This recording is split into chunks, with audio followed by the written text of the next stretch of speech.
माझ्या मते आता वरिष्ठ लेवलला तिन्ही पक्षाचे नेते एकत्रपणे बसून या ठिकाणी विधान परिषदेच्या निवडणुकीदरम्यान निर्णय घेण्यात आलेला आहे की भरत शेठ यांना रायगडचे पालकमंत्री करण्यात येणार आहे, असं आमच्या नेतृत्वाने सुद्धा आम्हाला सांगितलेलं आहे।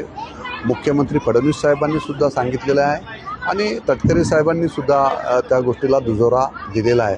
त्यामुळे माझ्या मते या 2 दिवसामध्येच रायगडचे पालकमंत्री म्हणून भरत शेठ गोगावले यांची या ठिकाणी निवड केली जाईल आणि ही निवड तिन्ही पक्षांच्या नेतृत्वांकडून एका मताने त्या ठिकाणी होणार आहे, हे विशेष आहे। त्यामुळे आता काय मतभेद त्या ठिकाणी राहिलेले नाही आहेत। तिन्ही पक्ष एकत्र एका विचाराने आज रायगडमध्ये काम करत, जसं राज्यामध्ये काम सुरू आहे तसं रायगड जिल्ह्यामध्ये जिल्हा परिषद असेल, ज्या निवडणुका आता यापुढे होतील या साऱ्या निवडणुकामध्ये भारतीय जनता पार्टी, शिवसेना, राष्ट्रवादी, RPI असे सारेजण एकत्रपणे येऊन